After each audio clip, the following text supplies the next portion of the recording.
Boa noite, pessoal. Boa noite. Se eu falar muito alto, levanta o braço, que às vezes eu me empolgo, aí com o microfone, amplia a voz, aí a gente acaba assustando as pessoas. Que nosso querido Mestre Jesus, pastor inesquecível de nossa trajetória evolutiva, esteja conosco aqui, iluminando e abençoando nossas reflexões, o nosso crescimento pessoal. Então, estamos aqui para falar um pouquinho da indulgência nossa de cada dia. Lembrando que como o pão nosso de cada dia, a gente precisa todo dia lembrar da indulgência e como ela é importante para nós. Não é? E aí, deixa eu pegar aqui o apontador. Como é normal, eu coloco um número aqui embaixo. Alguém lembra qual é o nome desse número aqui? No cantinho aqui, ó. É o acordômetro. É para a gente ficar acordado. São 21 slides que a gente vai passar rapidinho, só para a gente dosar, que às vezes vem do Orfeu, com aquela conversa bem sedutora. Aí a gente começa e tal, e aí a gente lembra, peraí, só faltam poucos slides, para a gente ir dosando o esforço dessa atenção para tentar aproveitar a oportunidade de hoje, tá certo?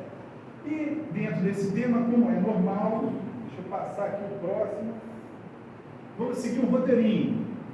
E para nos ajudar, como estamos aqui numa casa espírita, vamos pedir ajuda de um amiguinho desencarnado para nos ajudar a percorrer o nosso roteiro.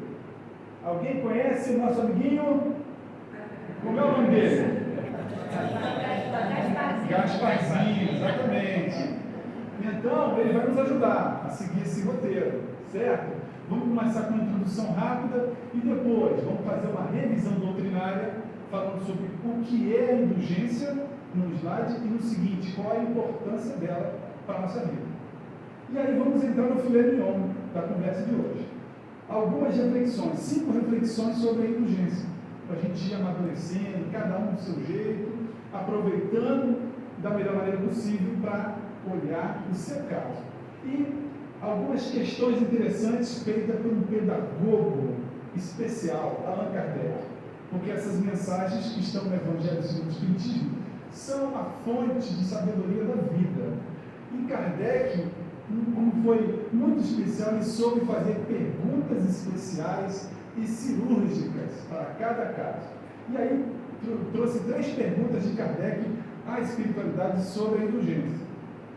E uma conclusão no final, para a gente já fazer um chamamento para a conversa seguinte, para o próximo capítulo. Vamos seguir.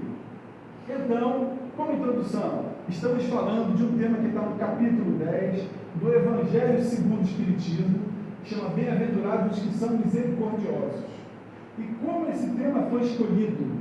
Então eu cheguei, eu preciso preparar uma palestra. Meu Deus, me ajuda, o que eu preciso estudar? Agora, porque eu preciso de muita coisa, o que é mais urgente? Peguei o Evangelho, abri.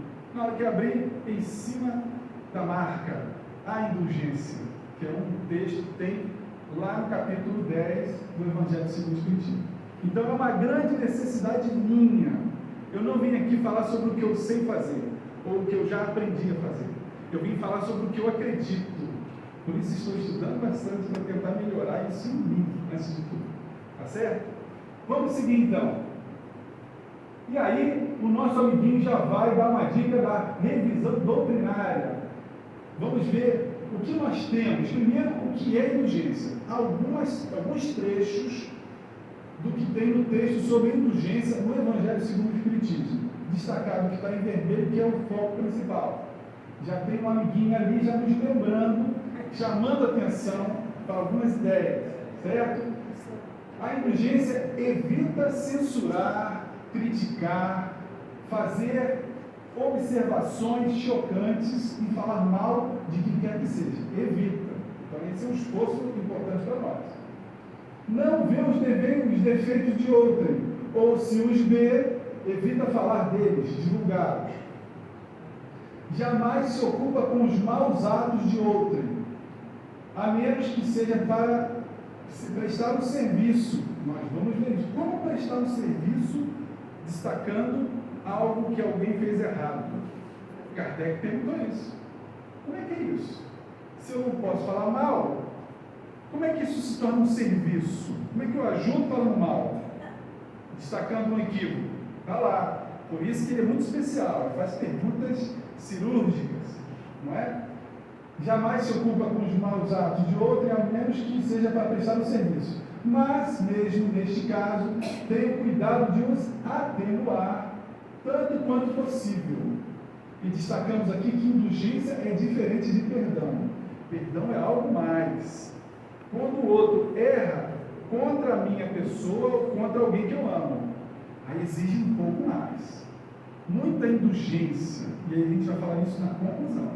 Isso é uma chamada para falar do perdão numa próxima oportunidade. Certo? Então, vamos falar agora a importância da indulgência. Temos aqui aquela máxima da nossa doutrina espírita: fora da caridade não há salvação. Isso aí é um lema que todo mundo conhece. Então, o que nós podemos entender como salvação? Aquilo que é o bem-estar, a plenitude, a felicidade, qualquer outro sinônimo disso que a gente considera como felicidade, me sentir bem comigo mesmo, paz interior.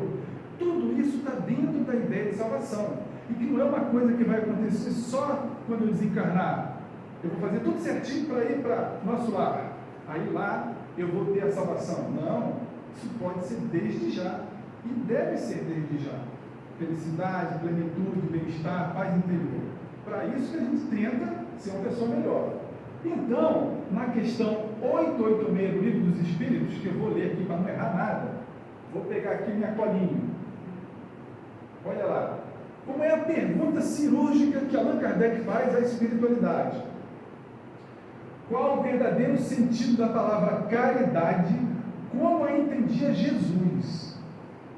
Então ele foi direto, como entendia o espírito mais puro que passou por aqui. O que era caridade para ele? E ele respondeu aquilo que nós já conhecemos. O famoso BIP, né? Benevolência para com todos, indulgência para as imperfeições dos outros e perdão das ofensas. Então são 3 pilares da caridade, que é o fundamento da nossa felicidade.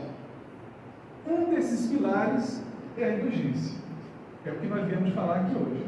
Então, se fora da caridade não há salvação, fora da benevolência também não há salvação. Fora da indulgência também não, e fora do perdão muito menos. Então, a indulgência é um aspecto fundamental para a nossa felicidade. É muito mais do que aliviar o outro. Não, é para nós, principalmente. Então, com isso, destacando essa importância da indulgência, a gente vai passar para a próxima fase, que é o filé mignon, certo? E o nosso amiguinho ali já vai destacar e já faz até uma dancinha para falar: preste atenção agora, vamos no foco, certo? 5 reflexões sobre a nossa indulgência. A primeira delas fala sobre as palavras mágicas da indulgência. Primeiro, a gente conhece algumas palavras mágicas: abracadabra, pirlim-pim-pim, abre de sésamo. Pirlim-pim-pim é de qual seriado, qual série de televisão? Tem outro. Pirlim-pim-pim, ninguém lembra, ninguém quer denunciar a gravidade, é isso? A idade? Lembra o Sítio do Pica-Pau Amarelo, gente? Pirlim-pim-pim aí sumia, desaparecia. Lembram? Então, eu lembro bem que quando a minha mãe me chamava pelo nome completo, sabe quando a mãe chama o filho pelo nome completo, o negócio está esquisito. Aí eu usava muito esse pirlim-pim-pim e saia correndo, né? Então, tem essas palavras mágicas que normalmente funcionam na televisão, funciona quando o mágico vai fazer a mágica, aí a gente quer fazer, nunca consegue fazer igualzinho. Aí a gente foi amadurecendo espiritualmente, a gente aprendeu um segundo nível de palavras mágicas, que são essas aí: por favor, obrigado, desculpe. Aí já funciona para todo mundo. A gente começa a contar com a boa vontade do outro, e o outro conta com a nossa boa vontade. Então são mágicas porque esse processo começa a fluir. Só que agora a gente tem um terceiro nível de palavras mágicas, que são as palavras mágicas da indulgência, que são eu também. Quando a gente observa o equívoco do outro, a gente pode lembrar: eu também tenho momentos de mau humor, de impaciência. Eu também, às vezes, sou grosseiro.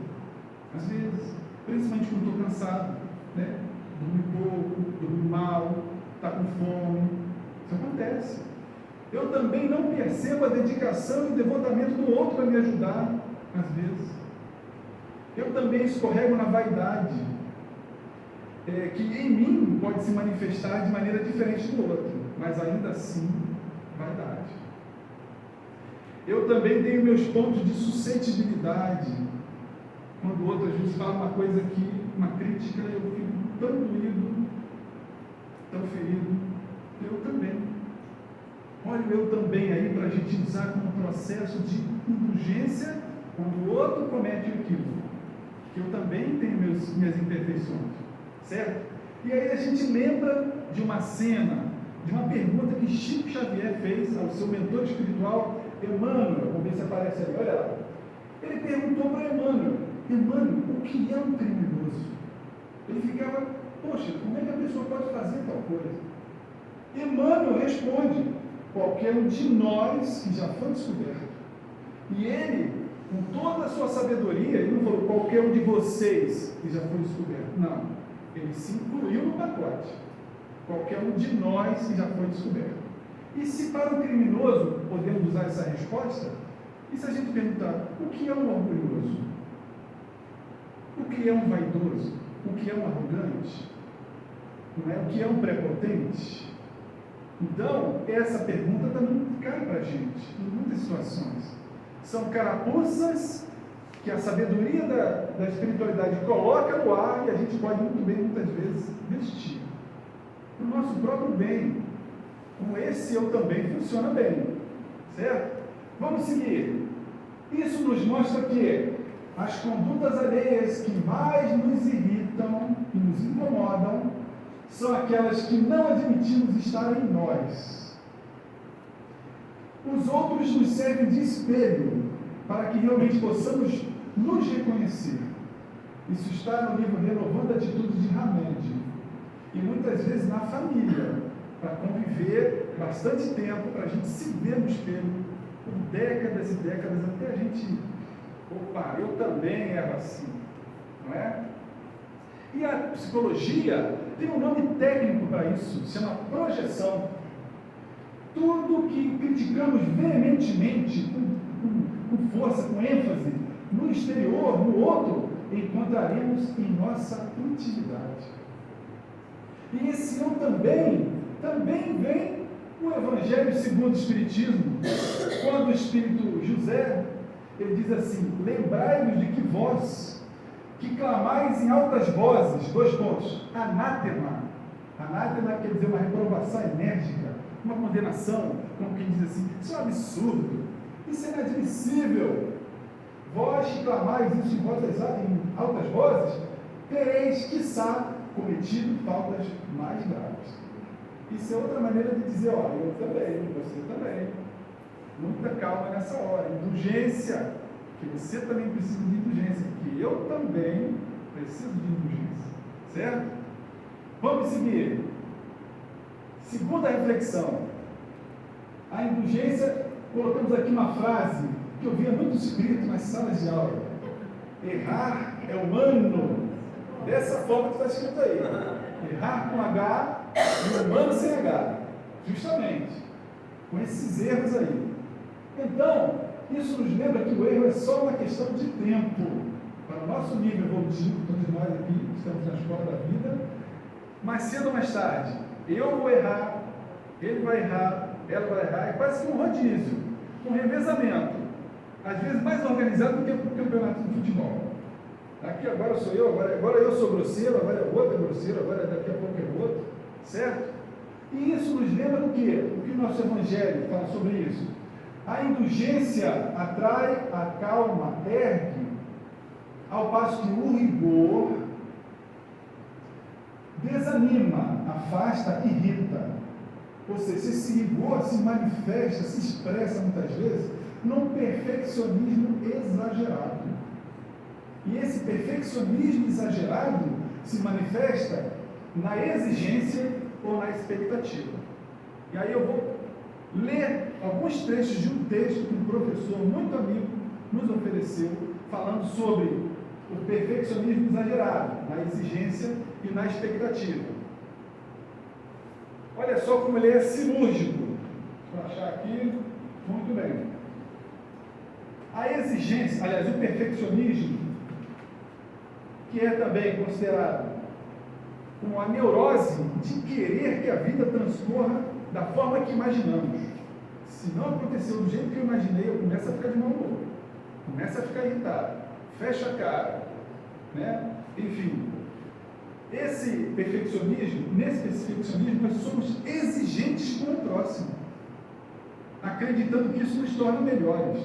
Não, porque comigo o sarrafo é mais embaixo, não tem? Não, o buraco é mais embaixo e o sarrafo é mais em cima, tem isso, né? Eu tenho outro crivo, né? Então, enfim, a gente acaba ficando muito exigente, né?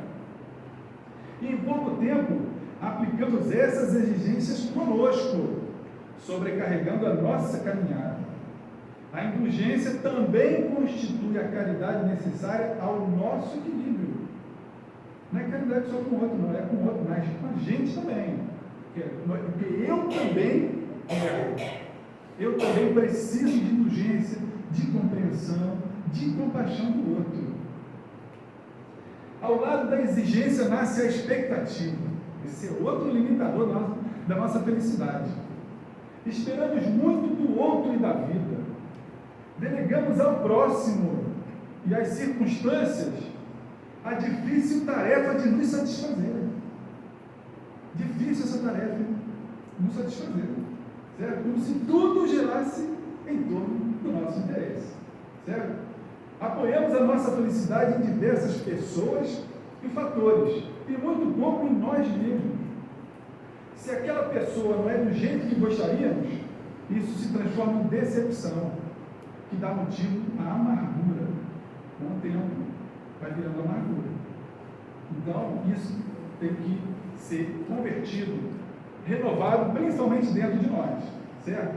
Exigir menos e esperar menos para viver mais e melhor. Então, depois dessa reflexão que fala sobre errar é humano, o perigo do perfeccionismo exagerado, a gente vai entrar na terceira reflexão. A indulgência e a verdade. Olha como essa verdade vira uma farpa, às vezes. Vira um estilete, vira uma pedra, uma pedrada. Eu tenho que dizer umas verdades para fulano. É difícil, não é fácil. A gente se controlar, se vigiar. Então a verdade muitas vezes não tem que ser dita, pois ela será mostrada com o tempo. O tempo vai revelar tudo, mas isso exige paciência da nossa parte. Mas até essa exigência de paciência é bom para nós, porque a paciência é a ciência da paz. E aí nós vamos estar construindo, desenvolvendo essa paz dentro de nós, fazendo esse esforço para ter paciência com o outro que tem seus processos, que tem a sua velocidade de aprendizado, certo? E aí, vamos lembrar aqui, esse Você Tem Razão, foi uma cena entre, mais uma vez, Chico Xavier e seu mentor, Emmanuel. Estava lá Chico Xavier atendendo, como sempre, uma fila enorme de gente, atendendo, receituário, aconselhamento e tal. Tinha lá uma senhora, lá no final da fila, muito apressada, muito aflita com os seus problemas. Saiu da fila, foi lá, você tem que me atender agora e me dar um passe. Deu um tapa no Chico Xavier. Aí ele já, tonto, ela deu um segundo tapa nele. Depois de levar 2 tapas, ele atordoado, ele vira para Emmanuel e fala: Emmanuel, eu não tenho condição de dar um passe para essa senhora agora. Você não acha que eu tenho razão? Olha a pergunta dele. Emmanuel, você não acha que eu tenho razão? Aí Emmanuel responde o quê? Você tem razão, mas ela tem a necessidade. Olha essa resposta, como está ligada à verdade. Ele quer dizer, é isso mesmo, Chico, você está falando a verdade, você tem razão, mas tem algo mais urgente do que a verdade, que é a caridade. Ela precisa muito, então atenda, e vá lá e faça um passe. E isso aconteceu. E aí, com isso, nós também lembramos de uma outra cena que todo mundo conhece. Jesus sendo julgado por Pôncio Pilatos. Então, se a gente for ver o Evangelho, levaram Jesus até Pôncio Pilatos. Pôncio Pilatos nem conhecia direito por que ele está vindo aqui. Começou a fazer perguntas para Jesus. O que você fez para estar sendo considerado um criminoso, para ter vindo aqui para eu julgar? O que você fez? Ah, não, eu vim aqui trazer a luz do mundo e tal, vim trazer a verdade para os homens. E aí, Pôncio Pilatos foi fazendo várias perguntas. Aí chegou uma hora que ele, mas afinal de contas, o que você veio trazer? Aí Jesus falou, vim trazer a verdade. Aí Pôncio Pilatos falou, e o que é a verdade? A partir desse ponto, o que foi que Jesus respondeu? Alguém lembra? Isso mesmo, não respondeu nada. Ficou em silêncio. Por quê? Porque Jesus, puro como é, sempre fala a verdade. Quando ele perguntou o que é verdade, observe, se o mestre fosse falar a verdade, meu irmão, olha só, vou fazer um ensaio aqui. Meu irmão, a verdade é que você só está aí porque Deus, nosso Pai, permite. Você, meu irmão, não é melhor do que nenhum dos outros que estão lá, do que nenhum de nós. Estou aqui trazendo essa verdade. Imagine falar isso naquela época para um governador, um juiz. O que era muito comum, o que ele ia fazer? Tá maluco? Pega esse Galileu, manda dar tantas chibatadas, manda matar, enforcar, crucificar. Ele ia condenar Jesus. O que era muito comum, não era comum isso? Manda matar, qualquer coisinha, mata, tantas chibatadas, manda crucificar, enforcar. Era muito comum. O mestre Jesus, com uma estratégia de profunda indulgência, para que essa culpa não caísse sobre um único ser humano, ele ficou em silêncio. E aí, o que fez Pôncio Pilatos? Quem condenou Jesus? Foi Pôncio Pilatos? Não, foi o povo. Para que esse peso dessa culpa e desse remorso ficasse distribuído e não ficasse apenas sobre um homem. Então ele até lavou as mãos e tudo mais, mas ele perguntou ao povo: o que querem que faça? Crucifica, crucifica, crucifica. Então, aqui estamos nós. Porque eu também, se estivesse no lugar de Pôncio Pilatos, não faria melhor, não. De coração. Talvez hoje, depois de ter contato com todo o Evangelho de Cristo, depois de receber a doutrina espírita no século XIX, e ter a noção, mesmo que distante, da grandeza espiritual do Mestre Jesus, talvez hoje, mas naquela época, se eu tivesse nascido na sociedade romana, sendo um nobre romano, e desde criança alguém dizendo na minha mente: você é melhor do que os outros povos, e você é melhor do que os outros romanos, porque você é nobre, eu não teria feito melhor, não é?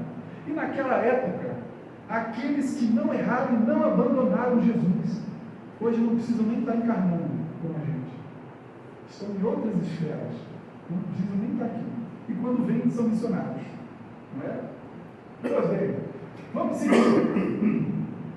Ainda sobre a verdade se for dita na hora da discussão, cabeça quente, vai ferir e será como uma pedrada. Imagine um diamante. O diamante é bonito, mas como você pode oferecer a uma pessoa? Porque a verdade é preciosa, é como um diamante, mas você pode oferecer numa caixa de presente, bonita, com laço, oferecer com calma e gentileza, ou você pode pegar o diamante e tacar no rosto da pessoa. O mesmo diamante, a mesma verdade. De um jeito vai agradar, de um outro vai ferir o corpo e também a alma, certo? Então, se for comentar o equívoco do irmão, como interessado, não é para outra pessoa, é somente comigo, certo? E com carinho, com paciência, compreensão e compaixão. Então vamos lembrar de uma outra cena, quando trouxeram uma adúltera para Jesus julgar.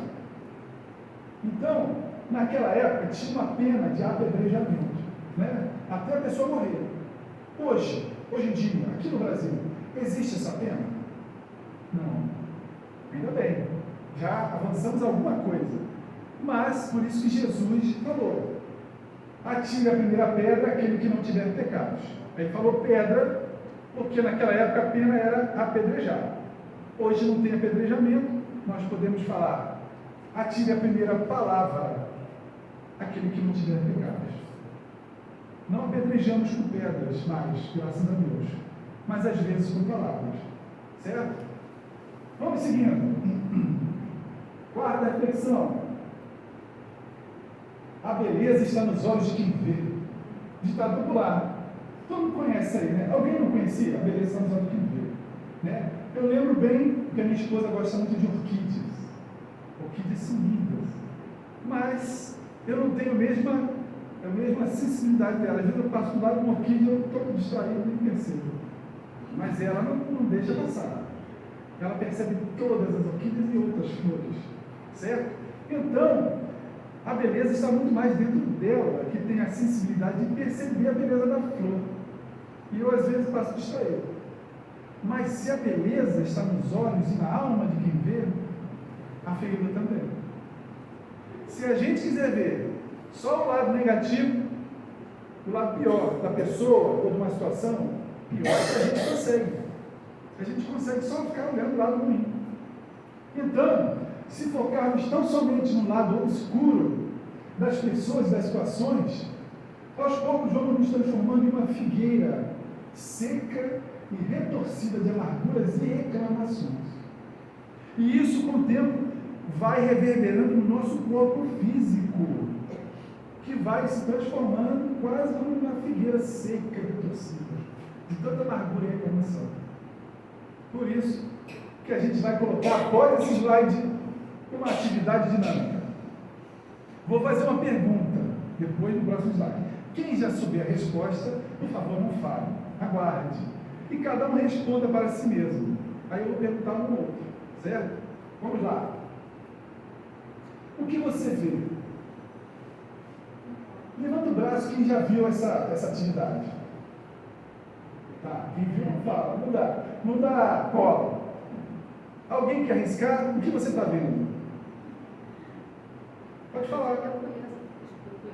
Já conhece? Quem conhece, não fala. Dá a chance para ele. Vamos ver aqui. Aleatoriamente. Vamos chamar um amigo aqui. Eric! Fala, você já conhece, não fala. O que você está vendo ali no slide? Ponto preto. Muito bem. Mas ainda passou na tangente. Mas muito boa resposta. A maioria de nós, e eu também na primeira vez que vi, eu falei, tem um ponto preto, uma bola preta, uma mancha preta. A gente foca na menor parte. Tem um azul quase que celeste em volta aqui, ó. A maior parte é uma área de um azul suave, quase celeste. Às vezes é uma área branca. Quer dizer, a gente foca num ponto que chama atenção e esquece o resto. Às vezes a pessoa tem um defeito e a gente fica só olhando aquilo ali, quase que fixando aquilo ali. E isso também nos faz mal. Então, ninguém é perfeito, mas ninguém também é só defeito. Todo mundo tem uma área branca em volta também, ou meio azulado, azul celeste, para ser apreciado também. Certo? A beleza está nos olhos de quem vê. Vamos ver beleza, ajustar a nossa visão. E a nossa quinta reflexão, como diz ali, não julgar para não ser julgado. Principalmente, não julgar para não se sentir julgado. Não se sentir julgado. O julgamento severo, rigoroso, sarcástico às vezes, desdenhoso, com escárnio, vai levando a maledicência. A gente começa a falar mal dos outros. E aí eu coloquei uma palavra nova agora na língua portuguesa. Antes da gente falar e de maldizer alguém, a gente passou pela malepensência. A gente pensou antes aquele mal e ficou pensando mal. E muitas vezes, quer ver uma coisa comum? Discutir antes da discussão. Sabe o que é isso?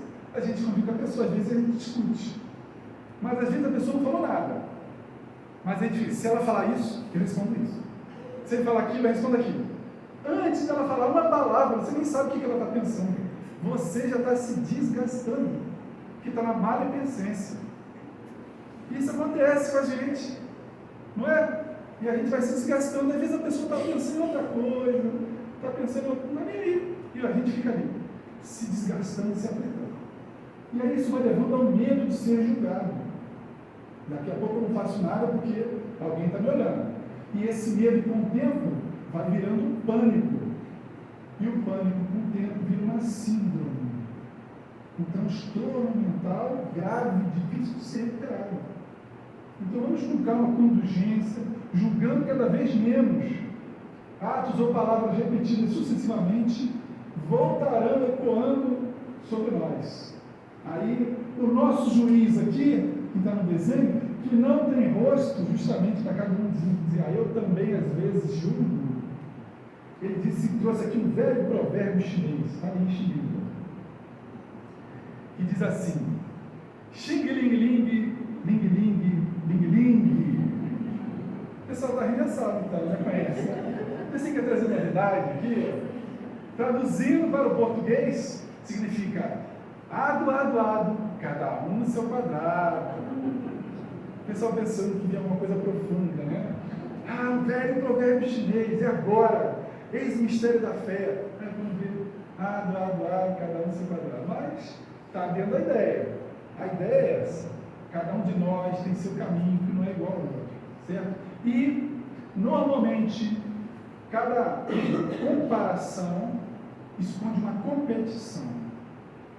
Às vezes a gente quer se comparar com o outro quando o outro erra, que aí a gente se sente melhor que o outro. Agora, quando eu erro, aí fica chato comparar, aí me dói.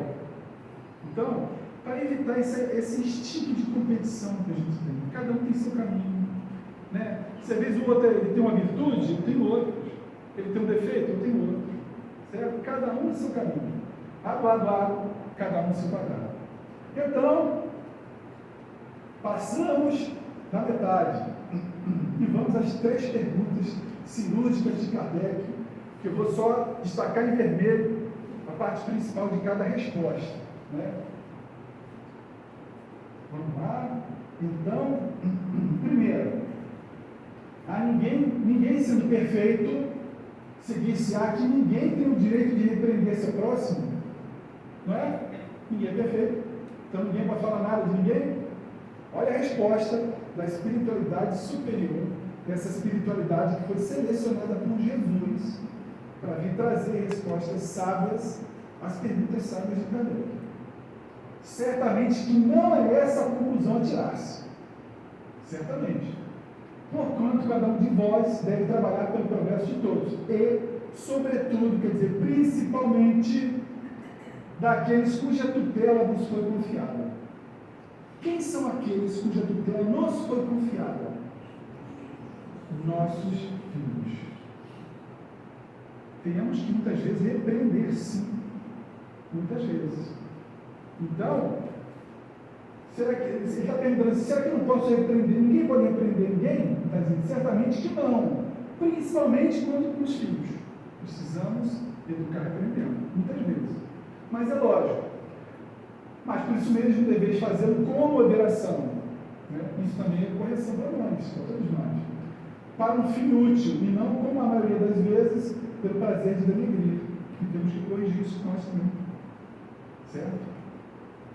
Segunda pergunta cirúrgica: será repreensível notarem-se as imperfeições dos outros, quando daí nenhum proveito possa resultar para eles, uma vez que não sejam divulgadas? E aí, tudo depende da intenção. E aí, de certo, ninguém é proibido de ver o mal. E a gente vê o mal. Né? Ninguém é cego. Né? Quando ele existe. Seria mesmo conveniente ver em toda parte só o bem. A gente sabe que não é assim. Semelhante ilusão prejudicaria o progresso. O erro está em fazer-se que a observação redunde em detrimento do próximo, desacreditando-o sem necessidade. Na opinião geral, não é para queimar o filme do outro na frente de todo mundo. Se for para repreender, em separado, não é? Com calma. No outro momento, às vezes, mais calmo. Igualmente repreensível seria fazer alguém apenas para dar expansão a um sentimento de malevolência. Às vezes a gente quer desabafar em cima do outro, muito mais do que ajudar para corrigir. Né? E a satisfação de apanhar os outros na falta. Aí vem assim, o Cirilo, eu conheço ele de outras encarnações. Vou anotar aqui quantas vezes ele repete aquela palavra. Aí fica lá. Ele falou aquela palavra de novo, olha só como ele está quase rouco ali falando tudo. Aí começa a notar defeito, não é? Então, satisfação de apanhar os outros em falta. Isso a gente precisa corrigir também. Muitas vezes no impulso a gente tem essa vontade, não é? Terceira e última pergunta. Haverá casos em que convenha se desver de um mal de outrem? Haverá algum caso em que seja conveniente? E olha a resposta de São Luís, um dos espíritos mais sábios escolhidos por Jesus para vir trazer essa resposta. É muito delicada essa questão. Se para ele é delicado, imagine para nós. Estamos aqui, ainda garimpando aqui, na vida material. São Luís, lá no topo da sua sabedoria, para ele é delicado, imagine para nós. Olha lá. E para resolver é necessário então apelar para a caridade bem compreendida. Se as imperfeições de uma pessoa só a ela prejudicam, nenhuma utilidade haverá nunca em divulgá-la. Se, porém, podem acarretar prejuízo a terceiros, aí outro caso, deve-se atender de preferência ao interesse do maior número, da maioria. O que é isso? Ele explica.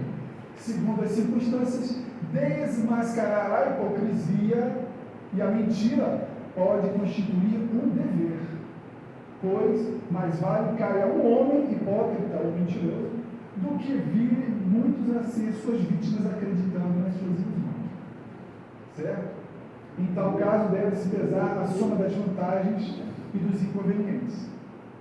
Profundidade de resposta de quem tem sabedoria do livro. Por isso que é bom a gente ver, rever, certo?